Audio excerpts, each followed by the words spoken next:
बेटा कुछ और क्वेश्चन देखे, वही लॉगरिदम पार्ट 3 और 4 के क्वेश्चन है कुछ 3, 4, 5। एक्स हमारे पास गिवन है log with base 5, log with base 5। बाहर वाला जो log है उसके लिए सारा x का काम कर रहा है, ये सारा x है बाहर वाले log के लिए।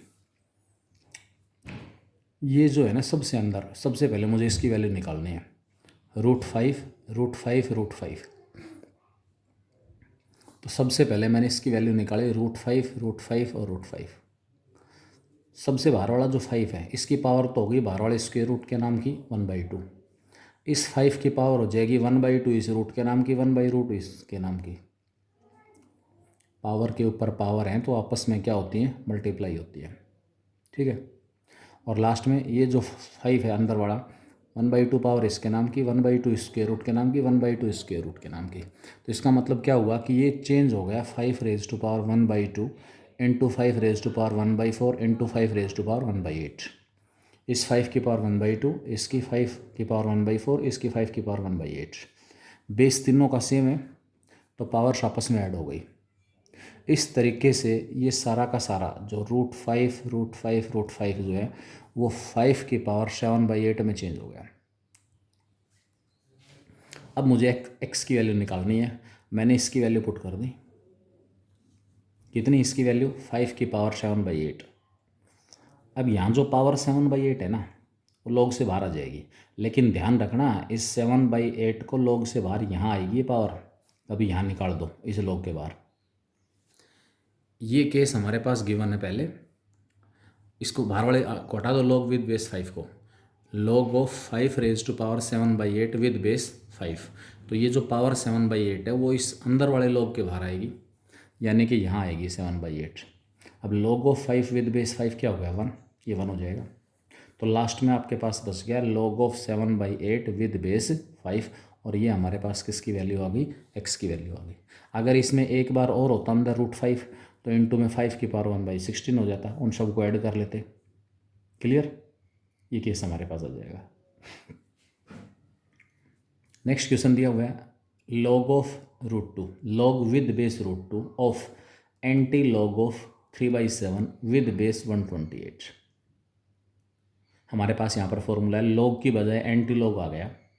Anti log of 3/7 with base 128 it is equal to 128 raise to power 3/4। log की रिवर्स ऑपरेशन है एंटी log। एंटी log लेते log खत्म हो जाएगा और बाकी क्या बचेगा, जो log का बेस है वो एक्सपोनेंशियल का बेस बन जाएगा और ये हमारे पास उसकी पावर में चला जाएगा। तो anti log of 3/7 with base 128, तो ये किस में चेंज हो गया 128 की power 3/7। Anti log of x with base a, ये इसकी वैल्यू किसके इक्वल है, a की पावर x के इक्वल है। एंटी log की रिवर्स ऑपरेशन है, एंटी log लेते ही log खत्म हो जाएगा, बाकी क्या बचेगा, जो log का बेस है वो एक्सपोनेंशियल फॉर्म का बेस बच जाएगा और इसकी पावर में कौन चला जाएगा, x चला जाएगा, a की power x। Anti log of 4 with base 3, ये 3 की पावर 4 हो गया। Anti log of 4 with base 3 क्या बच गया, 3 की पावर 4। तो इस तरीके से हमारे पास anti log of 3/7 with base 128 की वैल्यू कितनी आ गई, 128 की पावर 3/7। अब 128 को मैंने लिख लिया, 128 की पावर 3/7 था, 128 को लिखा 2 की पावर 7, सारे की पावर 3/7, 7 से 7 कैंसिल, तो किस में चेंज हो गया, 2 रेज टू पावर 3 बच गया, ये 2 और ये पावर 3। मीन्स ये सारा का सारा चेंज होके 2 रेज टू पावर 3 आ गया। Therefore log with base √2 of this quantity, इस क्वांटिटी की वैल्यू मैंने निकाली है 2 रेज टू पावर 3 आ रही है। बेस √2 है, √2 को मैंने लिख लिया 2 की पावर 1/2। m की पावर n का log है और यहाँ बेस है log का 2 की पावर 1/2, तो ये पावर भी बाहर आ जाएगी और जो बेस में पावर है वो नीचे आ जाएगी। तो ये आ जाएगा 3, तो बाहर आ गया 3, अपॉन में आ जाएगा 1/2, तो 3 अपॉन में 1/2 क्या बन जाएगा, 2 पर चला जाएगा 6, और अंदर बच गया log of 2 with base 2। log of 2 with base 2 क्या होता है 1, तो लास्ट में इसकी वैल्यू आ जाएगी 3 × 2 = 6। यानी कि इस सारे की जो वैल्यू हमारे पास हो किसके इक्वल आ रही है, 6 के इक्वल।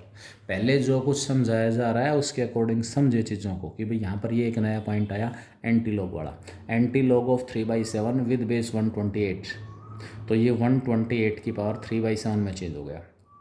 अब इसमें कुछ भी हो सकता है एंटी लॉग से रिगार्डिंग, आप उसकी वैल्यू निकालो पहले, फिर जो इसकी वैल्यू आई उसका लॉग लिया विद बेस √2, क्योंकि इसकी वैल्यू 2 की पावर में जा रही है, बेस √2 है, इसलिए इसको 2 की पावर 1/2 लिख के पावर से पीछा छुड़ा लिया। जो हमारे पास प्रॉपर्टी होती है जिसमें log of m raise to power n with base a raise to power p, तो n/p बाहर आ जाता है, वो प्रॉपर्टी यूज कर ली हमने।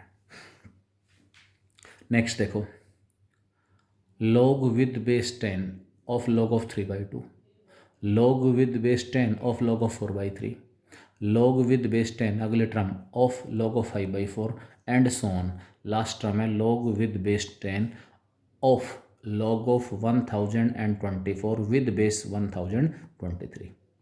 जो सबसे बाहर जो log है ना, इसका बेस इसमें 10 गिवन है, हर जगह प्लस साइन है, इसका मतलब log विद बेस 10 तो एक जगह हो जाएगा, ये आपका a1 है, ये आपका a2 है और ये आपका an है।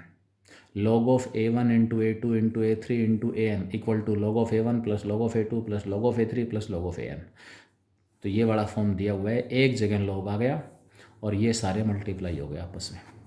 log 3 विद बेस 2 इंटू में ये वाला log 4 विद बेस 3, इससे अगले term log 5 with base 4 and so on. Last में आ जाएगा log ऑफ 1024 विद बेस 1023। इन सब में बेस चेंजिंग फॉर्मूला लगा दिया, किसी कॉमन बेस के ऊपर चेंज कर लिया, कोई भी बेस है, इन सब में बेस चेंजिंग फॉर्मूला लगा रहा हूँ। लेकिन क्या लेके चल रहा हूँ बेस, वो मेंशन नहीं, आप उसको ई कह दो, 10 कह दो, कुछ भी कह दो। तो ये वाली टर्म आ गई, ऊपर तो 3 का log, नीचे 2 का log 3/log 2, ये टर्म हो गई log 4/log 3, ये log 5/log 4, और लास्ट टर्म आ गई log ऑफ 1024 अपॉन में log ऑफ 1023। डिफरेंट जो प्रोडक्ट्स थे ना, प्रोडक्ट से different base changing formula use हुआ। तो पहले वाला जो पार्ट था इसका नंबरेटर इससे अगले पार्ट के डिनोमिनेटर से कैंसिल हो गया, इसका नंबरेटर इससे अगले के डिनोमिनेटर से कैंसिल हो गया। यहीं से अंदाज़ा लग जाएगा, पहला जो पार्ट था ना प्रोडक्ट में ये वाला, इसका डिनोमिनेटर कैंसिल नहीं हुआ है, तो लास्ट पार्ट का नंबरेटर बचेगा। पहले पार्ट का अगर डिनोमिनेटर बच रहा है तो लास्ट पार्ट का क्या बचेगा, नंबरेटर। क्लियर। तो लास्ट में हमारे पास क्या बचेगा, log विद बेस 10, ये log विद बेस 10 तो ये वाला है बाहर वाला, अंदर बच गया कि log विद बेस 10 किसका, ऊपर log ऑफ 1024 और नीचे हमारे पास क्या है log 2, ऊपर log ऑफ 1024 अपॉन में log 2। अब इस log ऑफ 1024 अपॉन log 2 को मैंने बेस चेंजिंग फॉर्मूला यूज करते हुए किस में चेंज कर दिया, ऊपर हो जाएगा log of 1024 with base 2, log of b upon log of a equal to आ जाएगा log of b with base a। ये फॉर्मूला यूज हो रहा है। 1024 2 की पावर 10 है, ये पावर 10 इस अंदर वाले log से बाहर आएगी, बस यहाँ बच जाएगा log ऑफ 2 विद बेस 2 जो 1 हो गया। तो क्या बचा लास्ट में, log ऑफ 10 विद बेस 10 बचा, log ऑफ 10 विद बेस 10 जिसकी वैल्यू किसके इक्वल है, 1 के इक्वल है। तो इस तरीके से हमारे पास ये सारा का सारा सोल्व होने के बाद इसकी वैल्यू किसके इक्वल आ रही है, 1 के इक्वल आ रही है। क्लियर। नेक्स्ट क्वेश्चन हमारे पास गिवन है log विद बेस 2, सबसे बाहर है log विद बेस 2, और log विद बेस 2 के अंदर ये सारा का सारा x दिया हुआ है, ये सारा का सारा किसका काम कर रहा है, x, मतलब जिसका लॉगरिदम है विद बेस 2 वो वैल्यू भी a raise to power x form में है या m raise to power n form में है। मैंने इन दोनों की वैल्यू निकाली है पहले अलग अलग, इसकी और इसकी। log ऑफ 3 विद बेस 81 मुझे पता है 3 की पावर 4 होता है, तो मैंने इसको लिख दिया 3 की पावर 1 और बेस हो गया 3 की पावर 4, 3 की पावर 1 और 3 की पावर 4, 1/4 बाहर आ गया, इस 3 की पावर 1 बाहर आएगी और यहाँ जो बेस में 3 की पावर 4 हो 4 नीचे आ जाएगा, तो 1/4 times of log of 3 with base 3 1/4। इसका मतलब log ऑफ 3 विद बेस 81 1/4 आ गया। अब ये है log ऑफ 81 विद बेस 3। 81 को 3 की पावर 4 लिख लिया, यहाँ बेस अकेला 3 है, ये पावर 4 बाहर आ जाएगी। पावर 4 बाहर आते ही log ऑफ 3 विद बेस 3 बच गया। log ऑफ 3 विद बेस 3 क्या होता है 1, तो ये 4 इंटू 1 4 आ गया। मतलब इसकी वैल्यू तो आई 1/4 और इसकी वैल्यू आई 4। अब इतनी चीज़ें तो आपको निकालनी आनी चाहिए इतने क्वेश्चन डिस्कस करने के बाद। तो बाहर वाला log with base 2, log with base 2 इसकी पावर में ये दिया हुआ है, इसकी वैल्यू 1/4 आई तो ये 1/4 हो गया, इसकी वैल्यू 4 आई तो log विद बेस 2 किसका log 1/4 की पावर 4 का। 1/4 की पावर 4 है तो क्या इसको मैं 4 की पावर -4 लिख सकता हूँ भाई। 1 की पावर 4 तो 1 ही है, नीचे 4 की पावर 4 है, ऊपर जाके 4 की पावर -4 हो जाएगी, 4 की पावर -4। अब इस अंदर वाले 4 को मैंने लिख लिया 2 की पावर 2, 2 की पावर 2 सारे की पावर -4, पावर के ऊपर पावर आपस में मल्टीप्लाई, 2 की पावर -8, -8 बाहर आ जाएगा। क्या बचेगा log ऑफ 2 विद बेस 2, और log ऑफ 2 विद बेस 2 क्या होता है 1। तो लास्ट में हमारे पास जो आंसर आएगा वो कितना होगा, इस सारे की जो वैल्यू है वो किसके इक्वल आ रही है -8। नेक्स्ट क्वेश्चन इसमें दिया हुआ है n1 की वैल्यू दे रखी है 5 raised to power 7, 5 raised to power 7, 5 raised to power 7 and so on 5 times. मैंने इसको इकट्ठा कर लिया। अगर 5 की पावर 7 को मैं x कह रहा हूँ तो x plus x plus x plus x plus x 5 times 5x हो जाएगा, 5 into x, 5 into x, x की वैल्यू वापस पुट कर ली। अब 5 की पावर 1 है, 5 की पावर 7 है, बेस सेम है, पावर आपस में ऐड, यानी कि जो n1 हमारा है वो 5 की पावर 8 आ गया। इसी प्रकार जो n2 दिया हुआ है 10 की पावर 3, 10 की पावर 3, 10 की पावर 3 कितने टाइम्स है 10 टाइम्स है।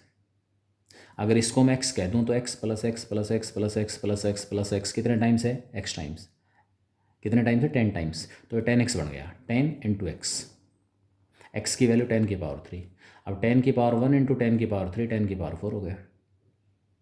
n1 की वैल्यू आई 5 की पावर 8, n2 की वैल्यू आई 10 की पावर 4। अब मुझे निकालना है log of n1 into n2 with base 250। देखो क्योंकि यहाँ पर जो बेस है वो 250 दिया हुआ है, इसलिए मुझे n1 और n2 के प्रोडक्ट को 250 की किसी पावर में चेंज करना है। मैंने n1 और n2 की वैल्यू पुट कर ली। n1 था 5 की पावर 8, n2 है 10 की पावर 4। 10 की पावर 4 को फिर ब्रेक कर दिया, 2 इंटू 5 लिख लिया 10 को, तो 2 की पावर 4 और 5 की पावर 4, 5 की पावर हो गई 12, 5 की पावर 4 और 5 की पावर 8, 5 की पावर कितनी आ गई 12 और 2 की पावर 4 है। मैंने आपको क्या कहा कि मैं n1 इंटू n2 को क्या बनाना चाह रहा हूँ 250 की कोई पावर, और 250 क्या है 125 गुणा 2, 125 है 5 की पावर 3 इंटू 2। इसका मतलब जो n1 और n2 का प्रोडक्ट है उसको 5 की पावर 3 इंटू 2 इसकी किसी पावर में चेंज करना है। तो अब मेरे पास 2 की पावर 4 है, तो बाकी जो 5 की पावर है ना 12, वो हमारे पास 5 रेज टू पावर 3 की पावर 4 हो जाएगी, 5 रेज टू पावर 3 की पावर 4।